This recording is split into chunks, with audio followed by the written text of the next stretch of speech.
Good morning, नमस्कार। आप सभी का ग्रेविटी पॉइंट ऑफिशियल चैनल में स्वागत है। मैं सुरेशधर दुबे मानचित्र द्वारा विश्व के भूगोल की सीरीज के अंतर्गत आज एशिया महाद्वीप की चर्चा प्रारंभ कर रहे हैं। चैनल को सब्सक्राइब, लाइक एवं शेयर करने के लिए आप सभी का धन्यवाद। यदि आपने अभी तक चैनल को सब्सक्राइब नहीं किया तो चैनल को सब्सक्राइब करें, लाइक करें एवं प्रमोट करें। इससे प्रत्येक वीडियो का नोटिफिकेशन आप लोगों तक समय समय पर उपलब्ध हो सके। प्रत्येक वीडियो का PDF मटेरियल भी टेलीग्राम चैनल पर उपलब्ध है, आप उसे वहां से डाउनलोड करें। इसका लिंक नीचे कमेंट बॉक्स में दिया गया है। इस प्लेटफॉर्म के माध्यम से आप लोगों को प्रैक्टिस सीरीज मिल रही है, मानचित्र द्वारा विश्व के भूगोल की सीरीज है, इन्वायरमेंट इकोलॉजी की सीरीज है, साथ में कॉन्सेप्ट ज्योग्राफी की सीरीज और समय समय पर कुछ क्विज टाइप के प्रश्न भी उपलब्ध रहे हैं।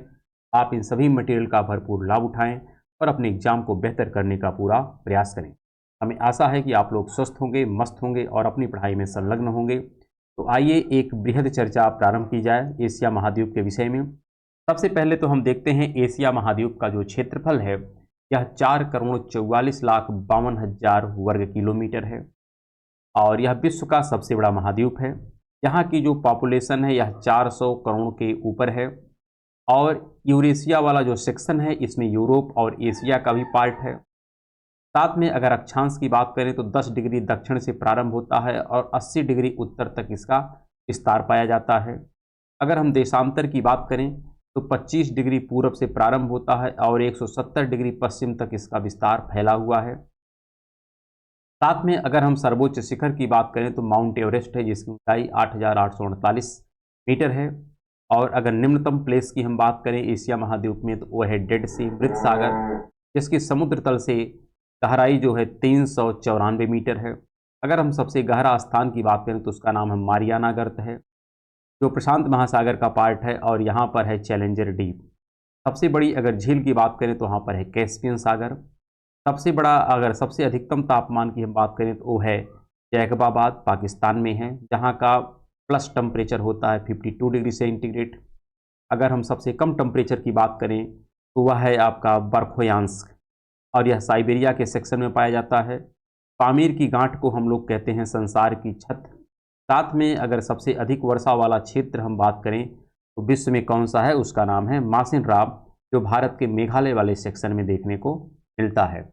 अगर इसी को हम मैपिंग के माध्यम से देखें तो यह आपका एशिया महाद्वीप है और इसी का एरिया 4,44,00,000 और यहाँ पर है 52,000 वर्ग किलोमीटर। और इसका जो विस्तार की बात कर रहा है, दक्षिण में इसका जो विस्तार है यह दक्षिणी गोलार्ध से प्रारंभ होता है और उत्तरी गोलार्ध तक फैला है। तो यहाँ पर ये दक्षिणी गोलार्ध में कितना सेक्शन इसका है, 10 डिग्री दक्षिण से प्रारंभ है और लगभग 80 डिग्री उत्तर तक फैला हुआ है। इसी प्रकार अगर देशांतर की हम बात करें, इधर का जो सेक्शन है यह आपका तो ईस्ट में आता है, लेकिन इधर वाला जो सेक्शन है यह 180 डिग्री की रेखा को भी क्रॉस कर जाता है। अर्थात यह वाला सेक्शन अगर आप देखेंगे तो यह वेस्ट वाले सेक्शन में आता है, क्योंकि 180 तक का ही जो लाइन है वह ईस्ट कहलाती है, 180 के बाद वाली लाइन वेस्ट हो जाएगी। तो इस आधार पर यहाँ पर जो लिखा है कि देशांतर 25 डिग्री पूरब से प्रारंभ होता है और 170 डिग्री पश्चिम तक ये फैला हुआ है। इसी प्रकार माउंट एवरेस्ट की भी बात होती है। अगर हम बात करें यहाँ पर इसके स्थिति और विस्तार की, अर्थात एशिया का लोकेशन एंड साइज, एशिया संसार के सभी महाद्वीपों में सबसे बड़ा महाद्वीप है। उत्तर से दक्षिण तक इसका विस्तार 70 डिग्री अक्षांश के बीच विस्तृत है। साथ में एशिया महाद्वीप लगभग 80 डिग्री उत्तर से लेकर के 10 डिग्री दक्षिण अक्षांश तथा 28 डिग्री पूर्वी देशांतर से लेकर के 165 डिग्री पश्चिमी देशांतर तक फैला हुआ है। इस प्रकार आधे संसार पर इसका विस्तार है।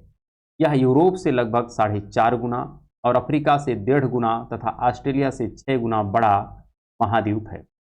अगर यहाँ पे हम इसकी लैंड वाटर बाउंड्री की बात करें, जो जल स्थलीय सीमा है, इसके उत्तर में देखेंगे आप उत्तरी ध्रुवीय महासागर है अर्थात आर्कटिक ओशन है। दक्षिण में आपको हिंद महासागर मिलेगा, पूर्व में प्रशांत महासागर मिलेगा, पश्चिम में भूमध्य सागर मिलेगा। और यूरोप इस महाद्वीप की यहाँ पर आप देख सकते हैं, इसके दक्षिण में हिंद महासागर है, उत्तर में आर्कटिक है, इधर प्रशांत है और इधर जो है ये है भूमध्य सागर। साथ में यहाँ पर यही बात कर रहा है कि यूरोप को एशिया से जो अलग करने वाली रेखा है, यहीं पर आपको कई पर्वत संरचनाएं मिलती हैं। इसी के विषय में यहाँ पर लिखा गया है कि यूरोप इस महाद्वीप की सीमाएं निर्धारित करते हैं। यूराल पर्वत है, यूराल नदी है, कैस्पियन सागर है, काकेकस पर्वत है, काला सागर है तथा लाल सागर है। ये सब मिल करके यूरोप के साथ इसकी प्राकृतिक सीमा निर्धारित करते हैं। अर्थात ये सब जो बाउंड्रीज हैं यह एशिया और यूरोप दोनों के मध्य में विद्यमान है। आप चाहें तो देख सकते हैं, यहाँ पर कैस्पियन है, यहाँ पर काला सागर है, फिर यहीं पर यूराल नदी है, यहाँ पर यूराल पर्वत है, काकेकस पर्वत है, यहाँ पर रेड सी है। तो ये सब जो सेक्शन हैं कहीं न कहीं यूरोप और एशिया को एक दूसरे से अलग करने का कार्य करते हैं, जो प्राकृतिक सीमा का निर्धारण करते हैं। साथ में अगर हम बात करें, सुएज नहर भी एक है। सुएज नहर एवं लाल सागर इसको अफ्रीका महाद्वीप से पृथक करते हैं।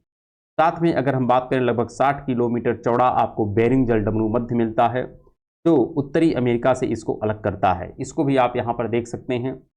यहाँ पर जो स्ट्रेट है, इस स्ट्रेट का नाम, यह एक प्रकार से यह रसिया है, तो रसिया का यह पार्ट है पूरब।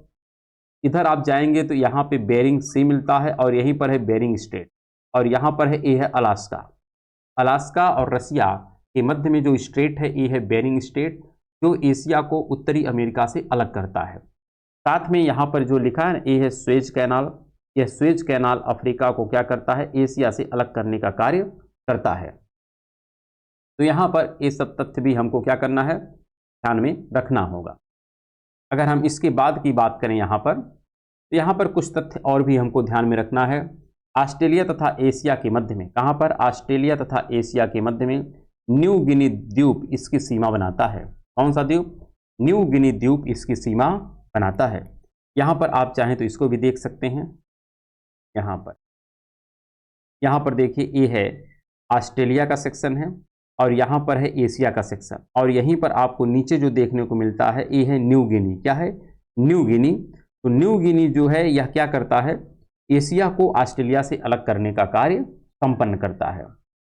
यहाँ पर अगर हम आगे बात करें, किसी प्राचीन युग में ऑस्ट्रेलिया तथा अफ्रीका भी एशिया का ही अंग था, क्योंकि अगर हम अतीत की बात करें तो अतीत में यह सभी महाद्वीप कह सकते हैं पैंजिया के रूप में अंटार्कटिका महाद्वीप पर स्थित थे, और उस दौरान अफ्रीका, एशिया, ऑस्ट्रेलिया सब इसी के पार्ट थे। तो यहाँ पर यह कहना कहीं से गलत नहीं होगा कि प्राचीन युग में ऑस्ट्रेलिया तथा अफ्रीका एशिया के अंग थे। ये बात पूर्णतः सत्य भी है, क्योंकि वैगनर की थ्योरी इसको प्रमाणित करती है। अगर हम आगे बात करें इसके विस्तार की, तो इसका विस्तार जो देखने को मिलता है, एशिया महाद्वीप का सबसे अधिक विस्तार जो है यह पश्चिम से पूरब तक है। लगभग 10,500 किलोमीटर में यह फैला हुआ है। अर्थात ये जो विस्तार आप देख रहे हैं इधर से इधर, यह 10,500 किलोमीटर में फैला है। अगर इस प्रकार से हम विस्तार देखें उत्तर और दक्षिण के सेंस में, तो उत्तर दक्षिण में इसका जो विस्तार है 8,500 किलोमीटर है। इसके दक्षिणी भाग में 3 प्रायद्वीप हैं। दक्षिण भाग में 3 प्रायद्वीप हैं। कौन कौन से हैं, एक हिंद चीन है, इंडो चाइना प्रायद्वीप है, एक भारत का दक्षिणी प्रायद्वीप है, और एक अरब प्रायद्वीप है। इसको भी आप यहाँ पर देख सकते हैं। यह जो है यहाँ पर है अरब का प्रायद्वीप है। कौन सा प्रायद्वीप है, यहाँ पर अरब का प्रायद्वीप है, यहाँ पर भारतीय प्रायद्वीप है, और यहाँ पर जो प्रायद्वीप मिलेगा वो है इंडो और चाइना का प्रायद्वीप है। तो इस आधार पर हम कह सकते हैं यहाँ पर 3 हमारे पास प्रायद्वीप भी हैं। साथ में अगर हम क्षेत्रफल की बात करें, एशिया महाद्वीप का जो क्षेत्रफल है यह लगभग आप देख सकते हैं 4,44,52,000 वर्ग किलोमीटर है, जो कि समस्त भूमंडल का 1/3 भाग है। इंडोनेशिया के कुछ द्वीपों को छोड़ करके यह उत्तरी गोलार्ध में ही विस्तृत है। उत्तरी, दक्षिणी तथा पूर्व पश्चिम में अधिक विस्तार होने के कारण इस महाद्वीप के मध्यवर्ती भाग समुद्री प्रभाव से वंचित रहते हैं। इसका तात्पर्य है कि जो यहाँ पर मध्य वाला भाग है, ये वाला से, यह चारों तरफ से कहीं से भी आप सागर या महासागर से आप कंपैरिजन करें तो हर जगह से इसकी डिस्टेंस काफ़ी ज़्यादा है। ऐसे में ये हम कह सकते हैं कि जब दूरी है तो यहाँ पर जो लिखा गया है ना कि मध्य एशिया जो है यह समुद्री तटों से लगभग 2500 किलोमीटर की दूर पर है। इस महाद्वीप से भूमध्य सागर, भूमध्य रेखा अर्थात भूमध्य रेखा भी गुजरती है, कर्क रेखा भी गुजरती है तथा आर्कटिक वृत्त भी गुजरता है। तो यह तीनों जो वृत्त हैं हम कह सकते हैं इससे गुजरते हैं। किससे गुजरते हैं, एशिया महाद्वीप। कौन कौन सा, भूमध्य रेखा, कर्क रेखा और आर्कटिक वृत्त। अंटार्कटिक नहीं, आर्कटिक वृत्त, ध्यान रखिएगा। यहाँ पर आर्कटिक और अंटार्कटिक में अंतर होता है। अगर हम बात करें तो ए आपका है आर्कटिक सर्किल। फिर यहाँ पर आपको मिलता है, ए है इक्वेटर का बेल्ट जो इंडोनेशिया से होकर के गुजरता है, और भारत से होकर के जो गुजरता है इसका नाम है कर्क रेखा। क्या नाम है? कर्क रेखा। तो कर्क रेखा भी गुजरती है, यहाँ पर विषुवत रेखा भी गुजरती है और आर्कटिक सर्किल भी गुजरते हैं। तो यहाँ पर तीनों रेखाएं गुजरती हैं एशिया महाद्वीप से। कौन कौन से? भूमध्य रेखा, कर्क रेखा और आर्कटिक सर्किल। अगर हम आगे बात करें, यहाँ पर एशिया के विभिन्न क्षेत्र हैं और इनको हम नामकरण करते हैं। हम क्या नामकरण करेंगे? अर्थात भूगोलवेत्ताओं के द्वारा इनका नामकरण किया गया है। ईस्ट तथा स्पेट महोदय ने इस एशिया के विभिन्न क्षेत्रों का वर्गीकरण किया है और इसको 6 क्षेत्रों में विभाजित किया है। कितने क्षेत्रों में विभाजित किया है? 6 क्षेत्रों में। यहाँ पर जो सबसे पहला सेक्शन है इसका नाम है दक्षिण पश्चिम। क्या है? दक्षिण पश्चिम एशिया, अर्थात इसी को कहते हैं साउथ वेस्ट एशिया। और इसी को यूरोपीय लोग जो नाम देते हैं उसको कहते हैं द मिडल ईस्ट। क्या कहते हैं? The middle east. ध्यान रखिएगा, जो हमारा साउथ वेस्ट एशिया है, कौन सा? साउथ वेस्ट एशिया, उसी को कहा जाता है द मिडिल ईस्ट। किस सेंस में कहा जाता है? यहाँ पर आप पहले मैप को एक बार ध्यान से देख लीजिए, फिर ये बातें आपको काफ़ी स्पष्टतापूर्वक समझ में आएंगी। अगर हम बात करें एशिया का यह सेंट्रल पार्ट है, तो यह जो सेक्शन होगा यह साउथ और वेस्ट में है, इसलिए इसका जो नाम रखा गया है साउथ वेस्ट एशिया रखा गया। हम लोगों के प्रसंग में, या हम बात करें हम लोगों के सेंस में, जो मिडिल ईस्ट है, जो मध्य एशिया है, उसके सेंस में।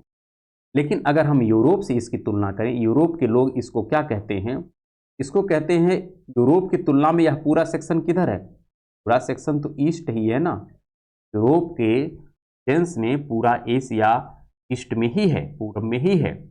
लेकिन पूरब का ये वाला जो सेक्शन है इसको इन लोगों ने नाम दिया है मिडिल ईस्ट। क्या नाम दिया है? Middle east. इसके सेंस में, यूरोप के सेंस में यह ईस्ट का मध्य भाग है, जबकि एशिया के सेंस में इसका क्या नाम है? South west Asia. इस प्रकार से हम कह सकते हैं जो हमारा साउथ वेस्ट एशिया है इसी को यूरोपीय लोग क्या कहते हैं? द मिडिल ईस्ट के। क्या कहते हैं? द मिडिल ईस्ट कहते हैं। और इसके अंतर्गत कौन कौन से राष्ट्र आते हैं? इराक है, ईरान है, एशिया का जो सऊदी अरब है, अफगानिस्तान है, तथा खाड़ी के देश इसमें सम्मिलित किए जाते हैं। आप इसको बहुत ध्यान से समझ करके देखिएगा। यहाँ पर यही है, सऊदी अरब है, इराक है, ईरान है, ओमान, यमन, ये सब जो है, अफगानिस्तान, पाकिस्तान, ये सब सेक्शन जो हैं मिडिल ईस्ट में आते हैं, या इसी को कहते हैं साउथ वेस्ट। साथ में दूसरा जो यहाँ पर विभाजन किया गया है इसको कहते हैं साउथ एशिया, अर्थात दक्षिण एशिया। इसमें भारत है, पाकिस्तान है, और साथ में आप देखेंगे नेपाल है, भूटान है, बांग्लादेश है और श्रीलंका भी सम्मिलित। हाँ, पाकिस्तान जो है यह साउथ ईस्ट में नहीं है, साउथ वेस्ट में नहीं है, बल्कि किस में है? यह साउथ एशिया में आता है, ये भारत के साथ है। तो यहाँ पर हम इसको जो नाम देते हैं इसी को कहते हैं भारतीय उपमहाद्वीप कहते हैं। क्यों कहते हैं? क्योंकि इसमें भारत का क्षेत्र बहुत ज़्यादा है। अब देखिए, इसी को हम कहते हैं साउथ एशिया। तो साउथ एशिया में ज़्यादातर एरिया किसका है? भारत का है। इसको कहते हैं हम लोग भारतीय उपमहाद्वीप कहते हैं। क्या कहते हैं? भारतीय उपमहाद्वीप कहते हैं, क्योंकि भारत है, पाकिस्तान, नेपाल, भूटान, बांग्लादेश, श्रीलंका, इन सब में सबसे ज़्यादा प्रासंगिक राष्ट्र कौन है? भारत है। इसी आधार पर इसको कहते हैं इंडियन सब कॉन्टिनेंट। साथ में अगला जो यहाँ पर एरिया निर्धारित किया गया है ये है दक्षिण पूर्वी एशिया। अगर हम दक्षिण पूर्वी एशिया को कहें तो इसको साउथ ईस्ट एशिया कहते हैं, और इसके अंतर्गत इंडोनेशिया है, मलेशिया है, थाईलैंड है, बर्मा है, लाओस है, कंपुचिया या कंबोडिया है, वियतनाम है, फिलीपींस द्वीप समूह सम्मिलित किए जाते हैं। किसमें? ये है साउथ ईस्ट एशिया। यहाँ पर आप देखिए, इसके तुलना में यह जो एरिया है यह साउथ और ईस्ट है। जैसे ये वाला एरिया साउथ और वेस्ट था, वैसे यह वाला जो एरिया है ये साउथ और ईस्ट के सेक्शन में सम्मिलित होता है। और इसी के अंतर्गत हम बात करते हैं, इंडोनेशिया है, मलेशिया है, फिर यहाँ पर फिलीपाइंस है, ये सब राष्ट्र इसी के अंतर्गत शामिल किए जाते हैं, जिसमें वियतनाम, कंबोडिया, ये सब राष्ट्र भी आते हैं। अगर हम आगे बात करें तो आगे यहाँ पर आप देखेंगे पूर्वी एशिया का सेक्शन है। पूर्वी एशिया में कौन कौन आता है? एशिया का आप सेक्शन देखें, यह एशिया का पूर्वी सेक्शन, ये था साउथ वेस्ट, ये था साउथ ईस्ट, ये था साउथ, और इधर का एशिया है, ये है ईस्ट, क्या है ईस्ट। लेकिन यूरोप की तुलना में अगर आप इसे देखेंगे तो यह सुदूर पूरब का भाग है। क्या है? सुदूर पूरब का भाग है। तो यह दो सेंस में, एक तो इसको कहते हैं ईस्ट एशिया, क्या कहते हैं? ईस्ट एशिया कहते हैं, और इसी को द फार एशिया कहते हैं, यानी सुदूर पूरब का एरिया कहते हैं। लेकिन किस सेंस में? यूरोप के सेंस। और इसमें चीन आता है, जापान आता है, कोरिया आता है, और फर्मोसा देश शामिल किया जाता है। तो यह हमको ध्यान रखना है।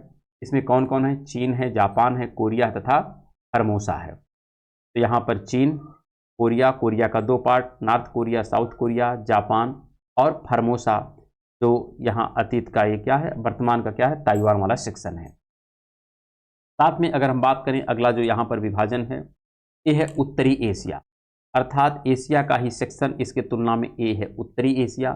और उत्तरी एशिया में प्रमुख रूप से कौन सा राष्ट्र है? इसका नाम है रसिया, रूस। कौन है? रूस है। तो यहाँ पर आप देख सकते हैं रूसी एशिया अर्थात रसिया की संज्ञा दी जाती है, क्योंकि इसमें रूस का विशाल एशियाई भाग सम्मिलित किया जाता है।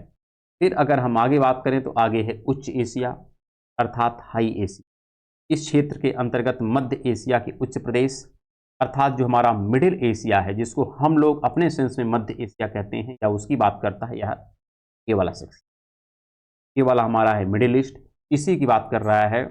इसके अंतर्गत कौन आते हैं? उच्च प्रदेश आते हैं, जिसमें तिब्बत, पामीर, सिकियांग तथा मंगोलिया सम्मिलित हैं। ये सब उच्च एशिया के पार्ट में सम्मिलित किए जाते हैं। अब ये जो पांचों सेक्शन है, इसको हम एक एक अलग करके देखने का प्रयास करते हैं। सबसे पहले देखते हैं एशिया जो विषमताओं का महाद्वीप है, इसमें कौन कौन से पार्ट आते हैं। अगर आप देखें, एशिया जो विषमताओं का देश है, माउंट एवरेस्ट क्या है? सबसे ऊंचा है, विषमता तो है ना। और यहीं पर संसार का सबसे नीचा भाग भी है, श्वेत सागर। सबसे ऊंचा भी प्लेस एशिया में है, और सबसे लोवेस्ट प्लेस भी एशिया में है। साथ में सबसे गहरा प्लेस मारियाना ट्रेंच भी एशिया में आता है, और सबसे ऊंचा पठार भी एशिया में आता है। और संसार का नवीनतम बलित पर्वत जो हिमालय है, ये भी एशिया में आता है।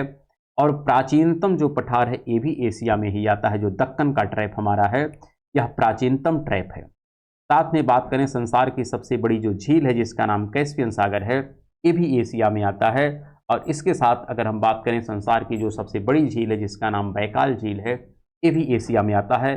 आप चाहें तो बैकाल झील को यहाँ पर देख सकते हैं। ये है बैकाल झील, ये है कैस्पियन। और डेड सी आपको यहाँ पर देखने को मिलता है। माउंट एवरेस्ट आपका भारत वाले सेक्शन में है। मारियाना ट्रेंच आपको यहाँ पर देखने को मिलता है। तो यहाँ पर अगर हम बात करें आगे, और सबसे जो ठंडा प्लेस है वो बर्फोयांस्क है। कहाँ पर है? साइबेरिया में है, जहाँ का टेम्परेचर -69 डिग्री सेंटीग्रेड रिकॉर्ड किया जाता है। और संसार का जो सबसे गर्म प्लेस है, ये जैकबाबाद है पाकिस्तान में, जहाँ का टेम्परेचर मैक्सिमम 52 डिग्री सेंटीग्रेड दर्ज किया जाता है।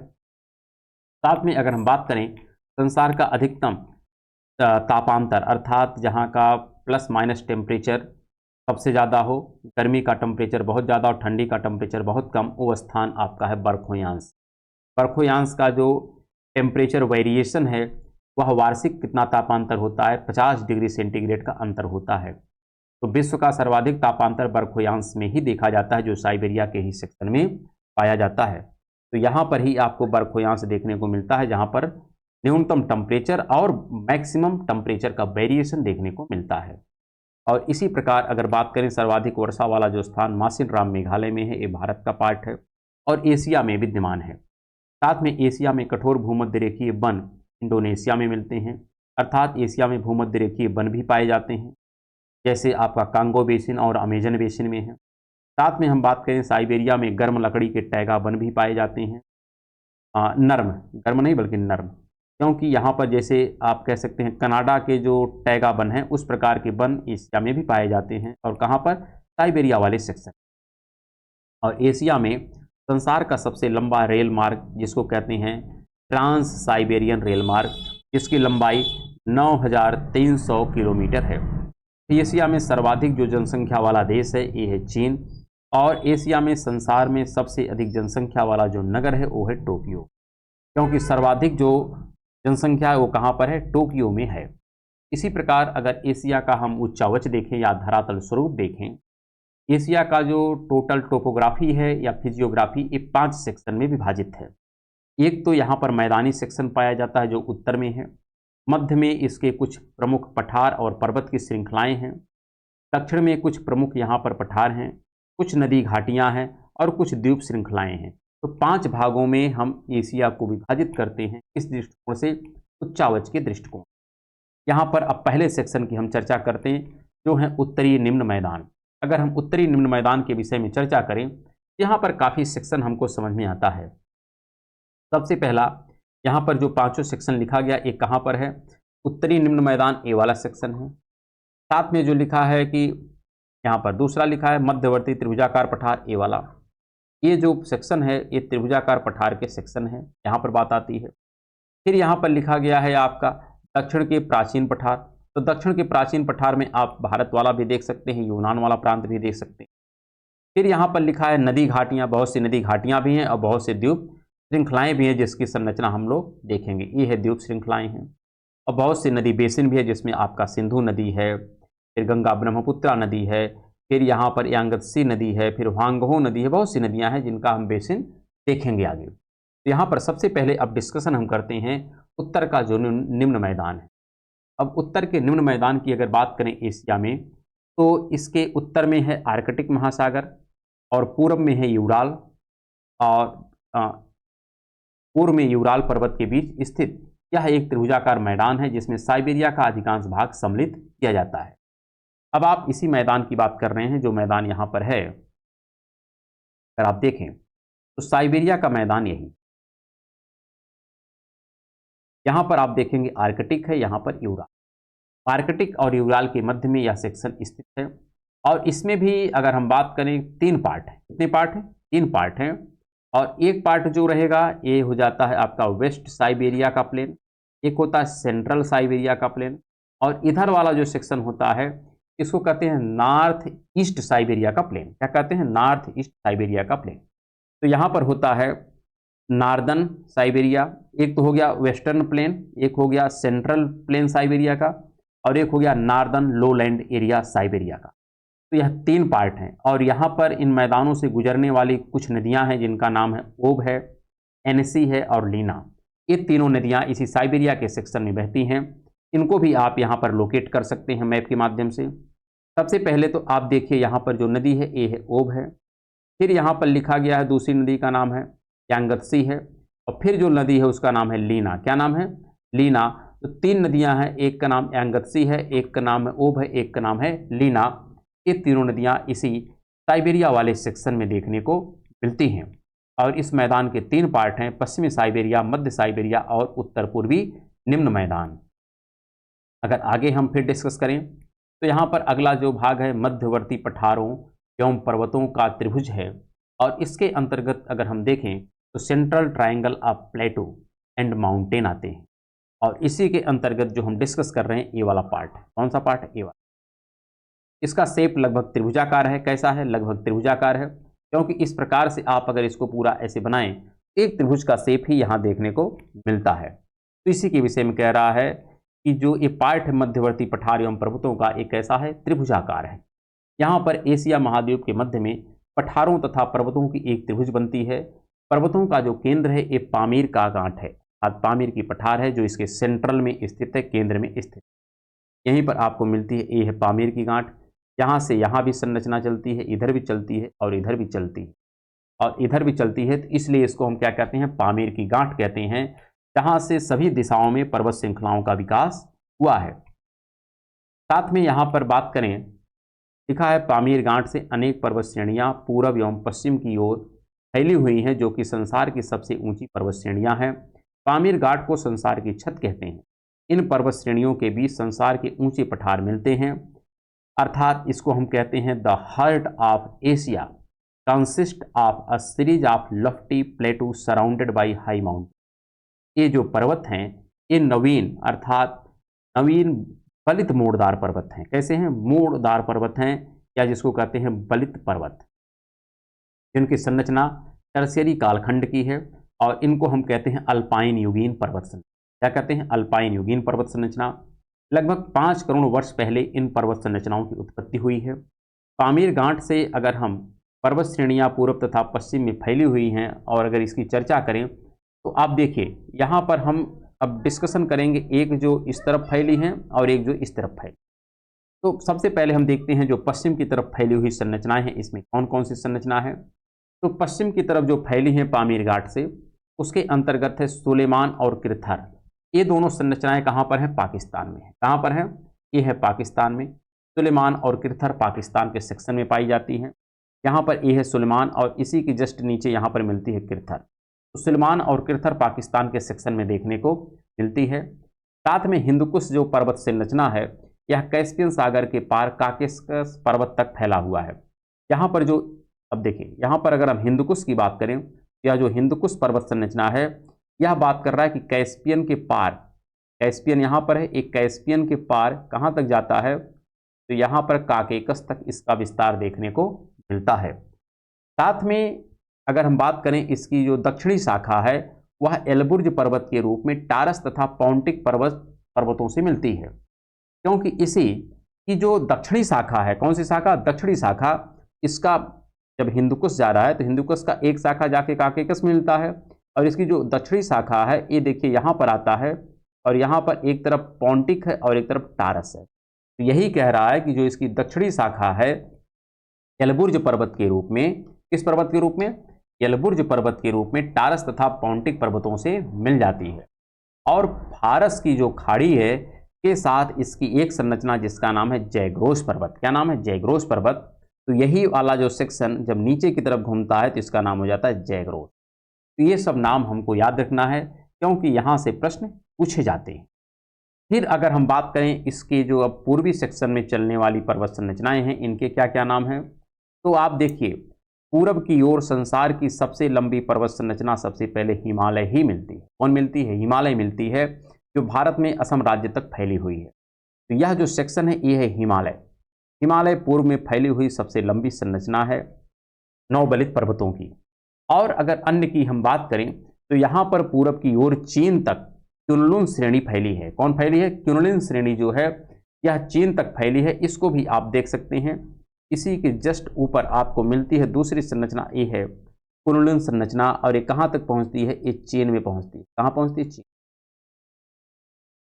और अगर अन्य की बात करें तो अन्य भी यहाँ पर हैं, जिसके अंतर्गत अल्तायन ताग हैं। कौन है? अल्तायन ताग है, नानसान है और चीन में सिनलिंग सान। कौन है? सिनलिंग सांग। तो ये सब भी आप देखेंगे। अब देखिए यहाँ पर जैसे अल्तायन ताग है, अल्तायन ताग को यहाँ पर अल्तायन सान कहते हैं, नानसान कहते हैं। क्या कहते हैं? नानसान कहते हैं। यहाँ पर देखिए सिनलिंग सान है। कौन है? सिनलिंग सांग है। तो यही सब नाम यहाँ पर लिए गए हैं।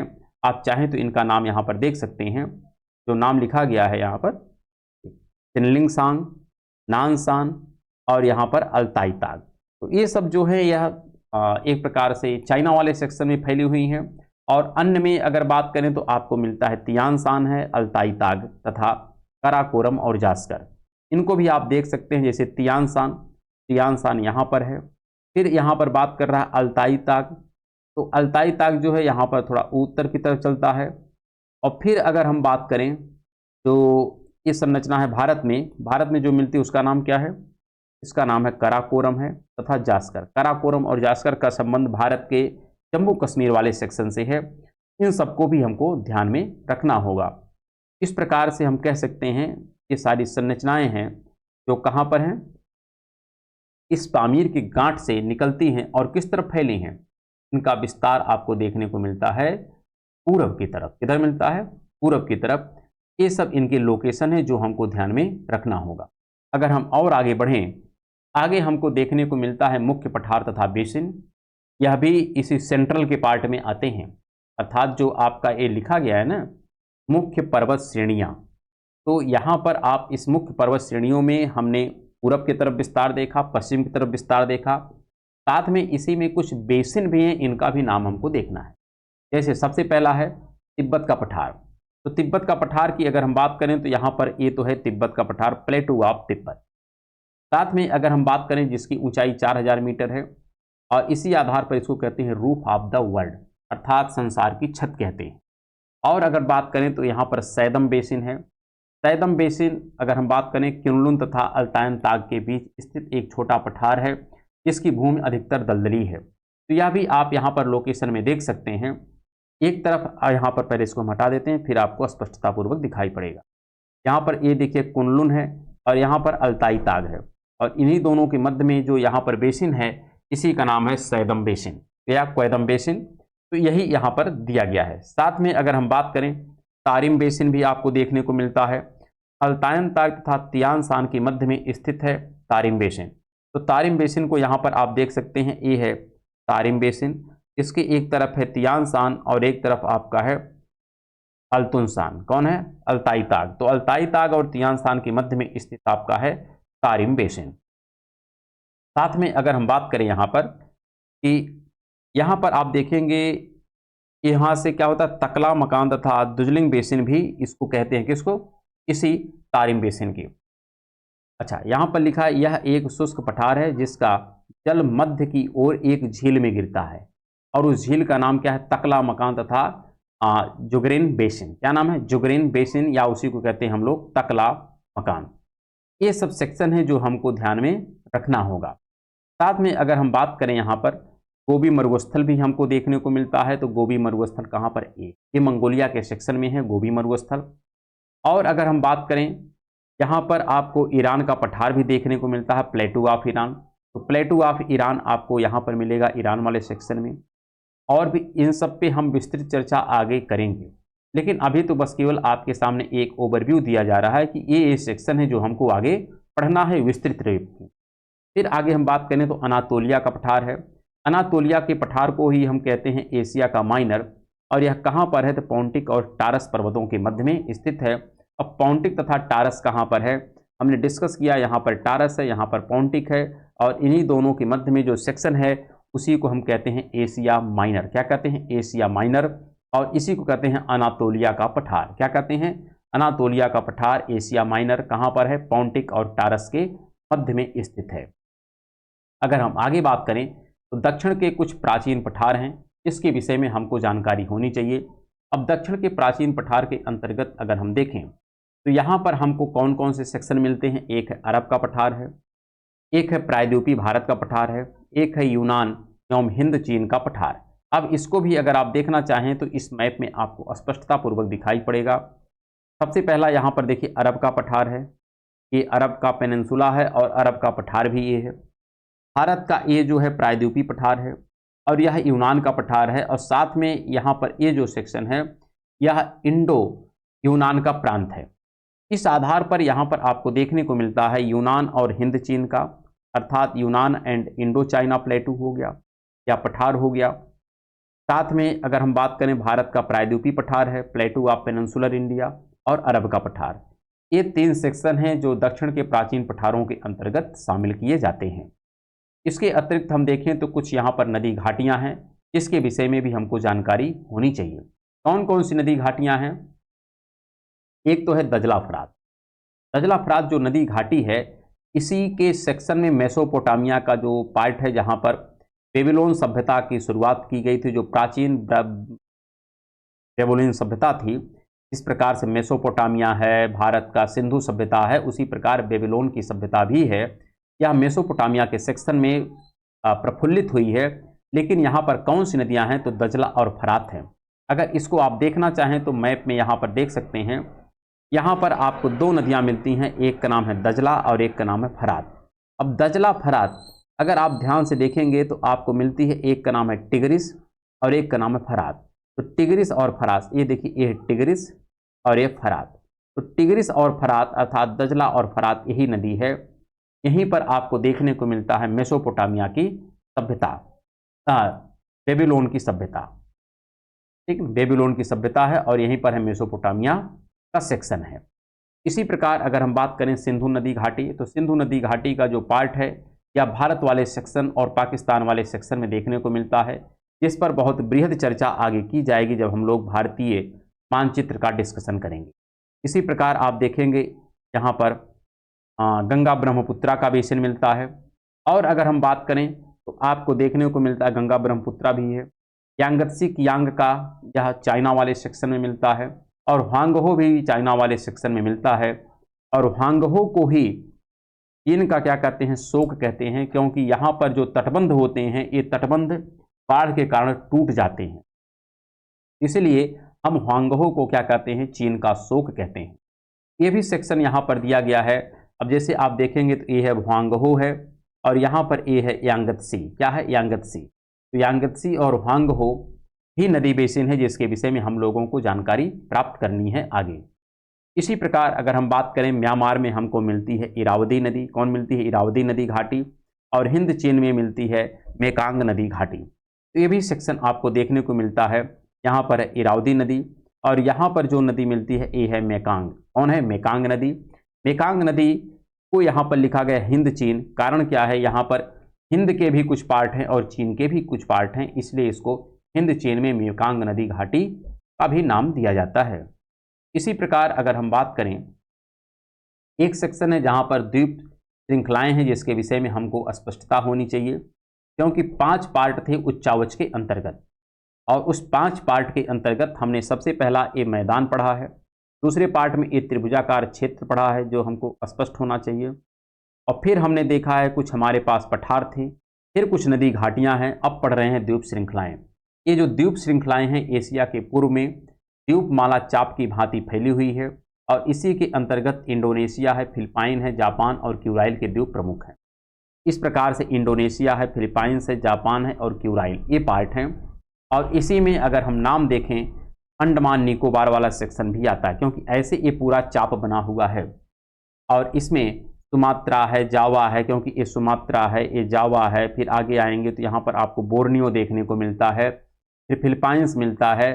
फिर आप आगे बढ़ते हैं तो आपको यहाँ पर ताइवान वाला सेक्शन मिलता है, फिर जापान का क्यूशू सेक्शन मिलता है, होन्शू सेक्शन मिलता है ताइवान का ही, और ताइवान का होक्काइडो सेक्शन मिलता है, और लास्ट में यहाँ पर क्यूराइल सेक्शन मिलता है। तो इस प्रकार से यह द्वीप श्रृंखला है जो विद्यमान है एशिया वाले सेक्शन में। तो इतना यहाँ पर भौतिक परिदृश्य आज जो हमने डिस्कशन किया है यह एशिया महाद्वीप के विषय में था। शेष अभी कुछ चर्चाएं एशिया महाद्वीप के विषय में अभी बाकी हैं, उसकी चर्चाएं हम लोग नेक्स्ट एपिसोड में करेंगे। तो हम लोग अब मिलेंगे नेक्स्ट एपिसोड में, तब तक के लिए नमस्कार, धन्यवाद।